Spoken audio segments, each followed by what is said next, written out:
We're taking the world back, one video at a time. And tonight I want to talk about numerous Las Vegas shooting witnesses are ending up dead. This is very strange. Is it just coincidence? I don't know, but I want to share this with you. And first of all, there was a couple with Henderson ties dies in a crash after surviving the Las Vegas shooting. And you see the picture of the couple here. It was during the third or fourth lull in gunfire when the two got up hand in hand and started running. They ran for their lives and didn't stop until they got uninjured, their daughter said. 2 days after the shooting attack, the couple who lived in Henderson part-time and owned a plumbing company returned to the Riverside County home in California. They would go on to spend the next 2 weeks more in love than ever with each other and with their life. After the shooting, they heard from all the people they cared about most. We were so happy, said Brooke, 20. The last 2 weeks of their lives were really just spent living in the moment. But on the night of October 16th, the couple's younger daughter, 16-year-old Madison Carver, heard a loud bang outside her window. When she ran down the street and rounded the corner, a familiar vehicle engulfed in flames came into view. Dennis, 52, and Lorraine, 53, had died together less than half a mile from their home. According to the Riverside County Fire Department, their vehicle crashed into a metal gate outside the community at 10:50 p.m. on the 20,000 block of Avenida de Arboles. It took firefighters nearly an hour to completely put out the fire, the department said in a statement. So yeah, this is strange. A missing Las Vegas shooting witness shot dead outside church. Chad Nishimura killed after giving conflicting statement about Stephen Paddock. A key witness to the Las Vegas shooting massacre who mysteriously vanished shortly after giving a statement that conflicted with the official narrative has been found shot dead outside of Central Las Vegas Church, Valley Church. Chad Nishimura was a valet worker for the Mandalay Bay Hotel who parked the suspected Las Vegas shooting gunman's car and gave an interview saying Stephen Paddock was a normal guy who didn't have many bags. Nishimura gave a statement to ABC affiliate KITV4 News, but the article was later pulled from the network's website. So that's strange there. Who's making them pull the website? Somebody with a lot of power and control? Somebody in the government? Shadow government? I don't know. After his account was published, Nishimura disappeared and all of his social media accounts were deleted, with his friends and coworkers saying he was totally unreachable. See, and that's really strange because I find that so often too involving these things like this. You go to Facebook and their page will be pulled. I mean, you know, a lot of times it just doesn't make any sense why they do it. It's just like they're trying to hide evidence and stuff so people can't find it and do their own research and find out the truth. You know, they just immediately unable to access, this page is unreachable right now. You know, they do this stuff all the time. Now, after finally resurfacing, the young hotel worker has been murdered in what police claim looks like a botched robbery. Now, that's strange. Members of the Iglesia del Mundo Church say they heard a gunshot and ran outside and found Chad Nishimura laying on the ground next to a car, immediately called 911. Mr. Nishimura's Bible, police said, was found on the floor about 10 feet from where he had been left for dead. It's very sad because he was just arriving to church, Metropolitan Police Department Homicide Lieutenant Dan McGrath said. According to the parishioners who found him, he was a regular at the church's early morning services, but they hadn't seen him attend the last couple of weeks. According to the LVRJ Metro officers, received a report of a man down outside Iglesia La Luz del Mundo, or light of the word church, at the intersection of Eastern and Cedar Avenues just after 5:35 a.m. Now, this is strange. You know, it says something about a man, his integrity. He's going to church, his faith in God, obviously. And he just shot in the, by the church there. That's really bizarre in itself. I think I know where he is now. He's gone to a better place. But, this is very strange indeed, especially since he was possibly a key witness. Now, some people might conflicting beliefs in whether he actually was the one that contacted Paddock or not, but the evidence seems to support that. It seems like a lot of stuff is being covered up here. And we know a lot of stuff's been covered up in the Las Vegas shooting because I've talked about that over and over. There's so much evidence. I mean, anybody and everybody realizes that that's a cover-up. And I'm going to continue to expose it, of course. And I appreciate all of your support. You want the truth, I want the truth, and we got to get the truth.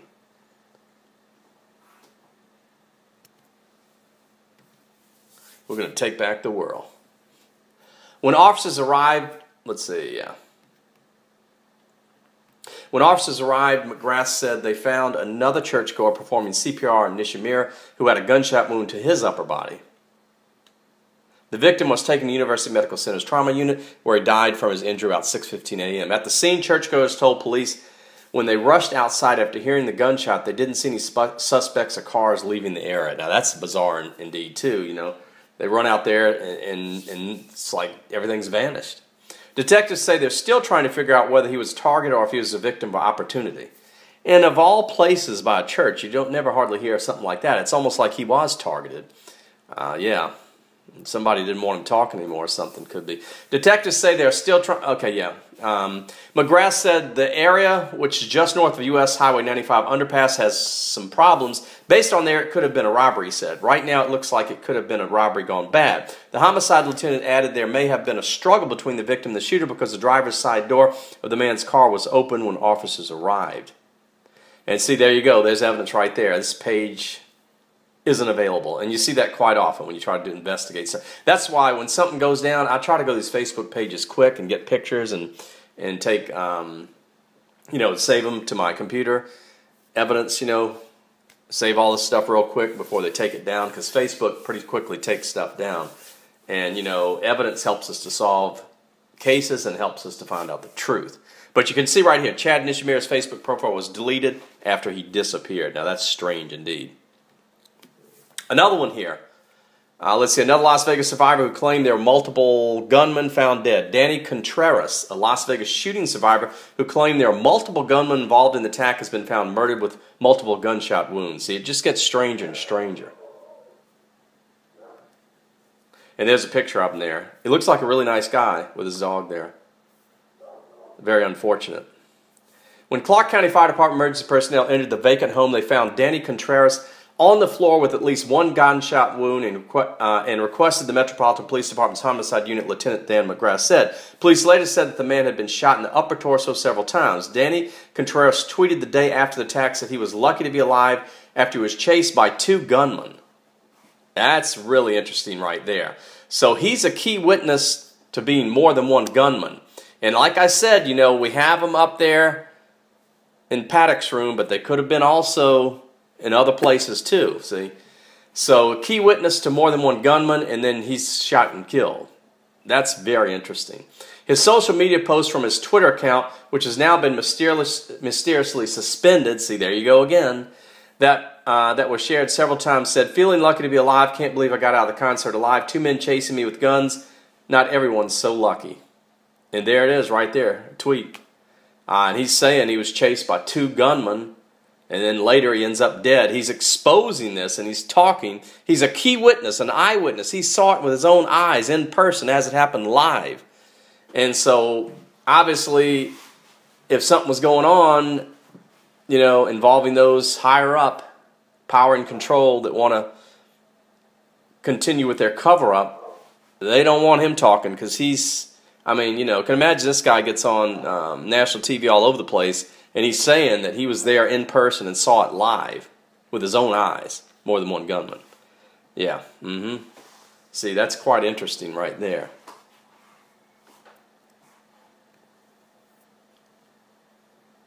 Just like, of course, the evidence in regards to the shooting and all, you know, they won't show us the video and all that stuff because it's evidence. It's you know, and this is a solid piece of evidence when you got an eyewitness like that. So that's interesting.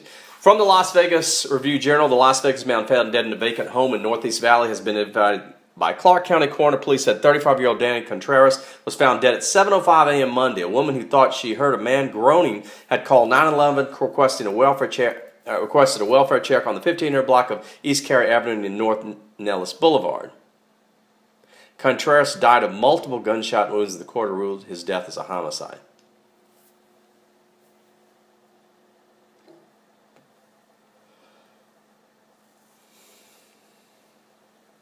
Camille sends, here's a tweet right here. 91 massacre witness Danny Contreras found dead 23 October at East Nelson Lake Mead in Las Vegas. Multiple gunshot wounds, age 35.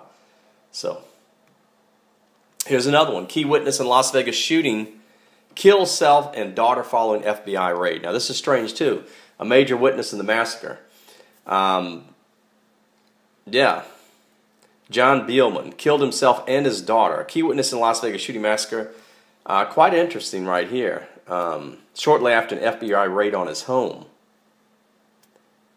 It just gets really strange, it does. And then you got all this other strange stuff happening too. I talk about like the brother of Paddock that was arrested on child porn charges shortly after. You know, that's strange. And I remember seeing a on Netflix story about a man that had eyewitness accounts of strange things involving the Men in Black and stuff. And he went public, made a movie of it. It was on Netflix. Can't remember the name of it, but I watched it recently. Some of you may remember. And he exposed stuff about what he saw in person with the Men in Black. And there was evidence that a UFO had like damaged some of the siding on his home. And then these men came and they and he has an eyewitness to, you know, an alien encounter. And these men come and they, like Men in Black, and they literally redo the siding on his home and take all the evidence away. And he exposed all these encounters that he's had with UFOs and strange stuff, and then they end up arresting him for child porn. And I mean, if somebody does it, obviously they should be arrested and they should be convicted. But there's a lot of strange cases, and you know, I've talked about this with other people. It seems that when people expose a lot of stuff, for some odd reason, that's the charge they go after them. We've seen this numerous times. People that you would think would be innocent. So I don't know. It's just strange indeed. It really is. You would like to think that people would not be convicted, well, charged, arrested. I mean, we know there's false arrests that go on, but you certainly hope that some, you know, people high up in the government wouldn't bring false charges on people. But sometimes it seems to happen. It's something we need to be aware of, because we certainly want honesty and integrity in all levels of our government. So let's see here. John Beelman was wanted for questioning by federal agents in connection with a communications device discovered in suspected shooter Stephen Paddock's hotel room. See, this is really interesting. This gets deep here. Investigators searched Beelman's Fairport home the day before he shot his severely disabled daughter and himself, according to sources close to the investigation. Agents executed a search warrant and raided Beelman's Williamsburg Drive home the day before he took his daughter Nicole into the backyard and shot her and then himself in the back of the head with a 12-gauge shotgun. See, that's really strange there too, because if he felt like they were coming after them and coming after his daughter and maybe some of his family members and stuff, maybe he got in his head the best thing to do is to go to another place, leave, because and take his life and his daughter's life. I don't know, because he felt like that they were just not going to leave him alone. You know, it seems that way. John Beelman's 27-year-old daughter Nicole had Rett syndrome, a rare neurological disorder. Nicole Beelman relied upon a wheelchair and was dependent on her parents for care. So she was dependent on them for care. So I guess he figured that if he had to go, then she'd have to go too, because nobody would be care for her. I don't know. According to the report, upon the FBI searching the Mandalay Bay hotel room used by CIA gun runner Stephen Paddock. And see, all this news keeps coming out about this. I was the first one to expose this, you know, and of course YouTube took my video down, and then I appealed it and they put it back up, and it was just all over the place. I mean, people were just putting this video everywhere, and this information, even when it was down, it was like incredible. But you know, I exposed that Stephen Paddock was working with the FBI, and it was a gun sting FBI raid that went bad. He was taken hostage, and they didn't want to go in there because he would be taken out, and then terrorist act was committed by these people. No, I'm not going into all the details, but all the information that's been verified by Anonymous, verified by WikiLeaks, all this I came out with before they even exposed it. I gave it all to you. And now even more is coming out. You know, you see right here. It's interesting stuff, you know. The truth's out there. You got to find it. I'm going to give it to you. We're taking the world back. Cell phone charger was discovered that had no accompanying phone, with SVR technology experts noting that its type of chargers used a charger CP502-5203.0V 600 mAh LIMN02 non-chargeable thin cell battery used in various communication devices by both U.S. forces and CIA forces. Yeah, and that's something I want to mention too. The evidence, and I talked about that before, where there was phone charges and stuff that were found in Stephen Paddock's room with serial numbers on them that only identify to those that are used by FBI and maybe CI and stuff like that.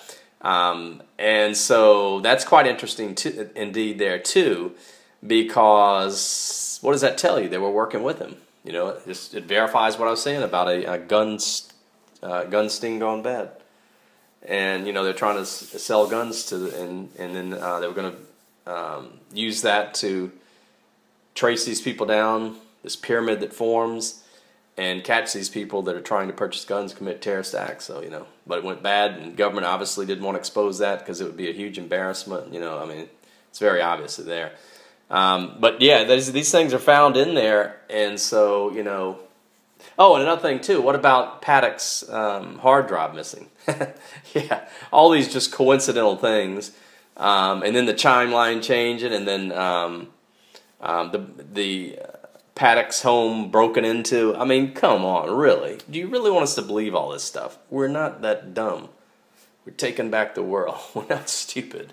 That, you know, some of the stuff they come up with that they think that we're going to believe is just ridiculous. We don't believe that crap. We're too smart for it, right? Of course we are. The company makes this unique lithium battery. This report details the Ultralife Corporation based in Newark, New York, that specializes in military communication systems of the Pentagon, and those lead engineers, the particular communication system developed as John Billman.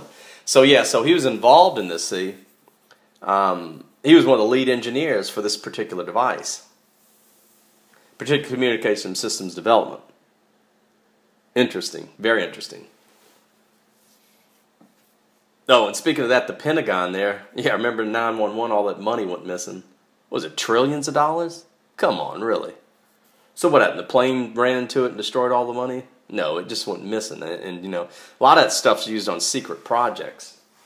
The money that goes missing is used at areas like Area 51 and stuff. I know what goes on. I can tell you a whole bunch of stuff. Listing himself as a product design and manufacturing professional, this report continues John Billman was employed by Ultralife Corporation between 2007-2012, where he worked on various top-secret communication systems for the U.S. military. Therefore, his leaving to become a top engineer at the General Motors Research Facility located in Rochester, New York.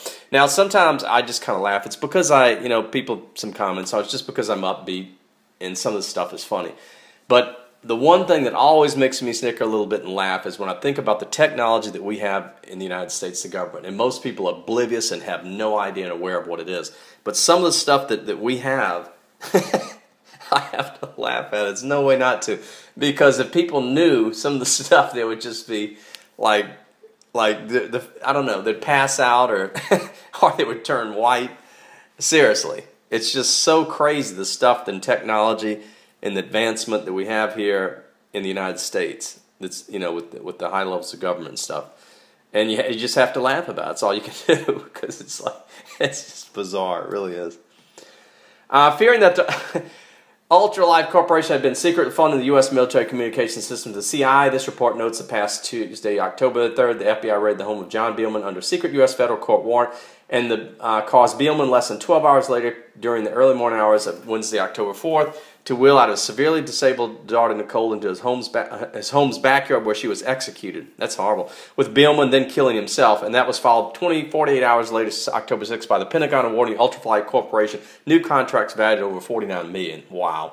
The CIA, this report further notes that has long been known to eliminate witnesses due to the murder, sacrifice, false flag operations that including the hundreds of witnesses mysteriously killed following 9/11 tower sacrifice, and likewise hundreds of witnesses mysteriously dying, the King's sacrifice, murder of President John F. Kennedy, and the London Sunday Times reported the odds against these witnesses being dead by February 1967 were 100,000 trillion to 1. Wow. See, I also want to talk about the Kennedy files and stuff being released. I'll get into that, you know, soon. I want to talk about some of that stuff too, because that's very interesting. What's going on with that? The FBI claimed they didn't protect or at the very least put under 24-hour surveillance John Billman following their raid on his home due to American domestic intelligence experiencing a manpower shortage in the Las Vegas massacre investigation. According to DNC, John Billman committed the murder-suicide shortly after 5:20 a.m., the Fairport police said. Fairport police said Billman's wife, Donna Billman, was inside the home and did not hear the shots that took the life of her husband and daughter. Fairport Police Chief Samuel Farina and John Billman left behind a goodbye note to his wife that indicated the circumstance of shootings but not a motive. The neighbor Beelman reported that he saw 2 police cars near the home the day before the killings. Farina said this week that the police had not responded to any calls at the home. Wow, that's bizarre right there, too. What is that, the Men in Black showing up? The FBI and federal prosecutors declined to comment. Here's another one. Key witness to the Las Vegas shooting found dead at home. This young lady right here. Kimberly Suchamel.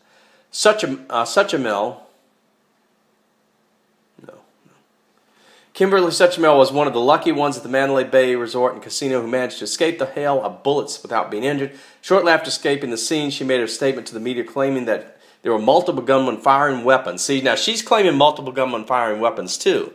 This is bizarre. That's what one of the other witnesses did, ended up dead. And to the crowd that she was chased by one such man. When she was questioned on the veracity of her story, given the official story that there were only one gunman, she said that that she was more than 100% sure that she was right. So she's saying more than one gunman. Very interesting right there.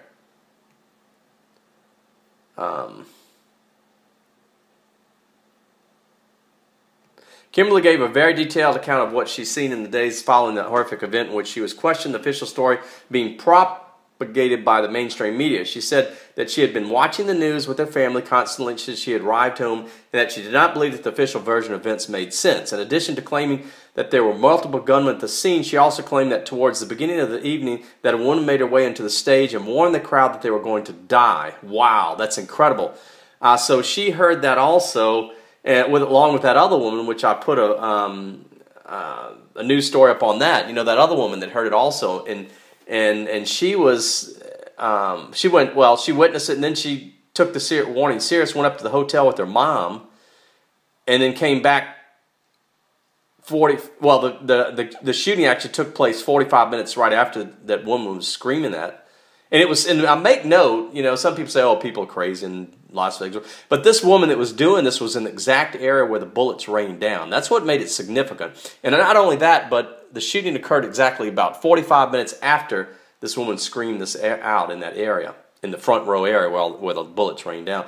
But, so this was another person. Her and her mom were up in the hotel. They come back down, and they go straight to the news media and do interviews. And you've seen that video I put up. What was her name? Brianna. Yeah, Brianna was the daughter and then the mother. Well, oddly, and I didn't talk much about this, but the mother, I'd guess it was her. I don't know. She came at me with a vengeance, trying to get her friends and everybody to come after me, and I just set her straight with it. You know, you went to the news media, you made yourself public. You have a right to be. You choose to go on the news. You choose to be in a story. Then you choose to be part of news stories. That's what we do. We get news from different agencies, different people, independent, mainstream news media, and we share it. We get information from each other and we share it, and that's what we do. That's how we make news stories. So if she didn't want to do it, she should have never gone on camera. So I took care of that situation and wanted me to take down the video, which had hundreds of thousands of views. I'm not about to do that, you know. I exposed the truth, and at the time we were trying to figure out if those two people were actually giving their honest name. We found out it was, and then we posted about it. It's no problem. It's just, real news. So yeah, she and her boyfriend were later, okay, so now I'm going back to this girl here. This is the other witness that said the exact same thing. She and her boyfriend were later escorted from the premises. She also said that she had spoken to other survivors who had also mentioned that there were multiple shooters on the fateful night, including one on the ground. According to Kimberly's granddaughter, Julie Norton, she died in the early morning hours of Monday morning at her home. So this is so strange. Another key witness that saw multiple shooters found dead. Norton discovered her granddaughter's body just after 8:30 in the morning when she arrived to take care of her great-granddaughter, Scarlett. Norton said that she believed that Kimberly died in her sleep after her husband left for work. Norton attributed her death directly to stress associated with the shooting. Before she died, Kimberly said that while she was not injured in the devastating attack, that she believed that she was going to be emotionally and mentally scarred for life. That's strange indeed. I mean, I know, obviously she suffered traumatic mental anguish from what happened, and I understand that. Anybody that witnessed something like that, all these dead bodies and shooting and blood and people running and you're scared to death and all, that's trauma that you never forget, and it affects you emotionally, but it's not enough to just physically make you die, not likely. You're going to have bad dreams and all kind of other stuff, but something else happened. You know, this is bizarre stuff. You've got all these key witnesses, at least 2 of them, direct key witnesses to more than one gunman that end up dead. Yeah. So like this, share it. We're taking the world back.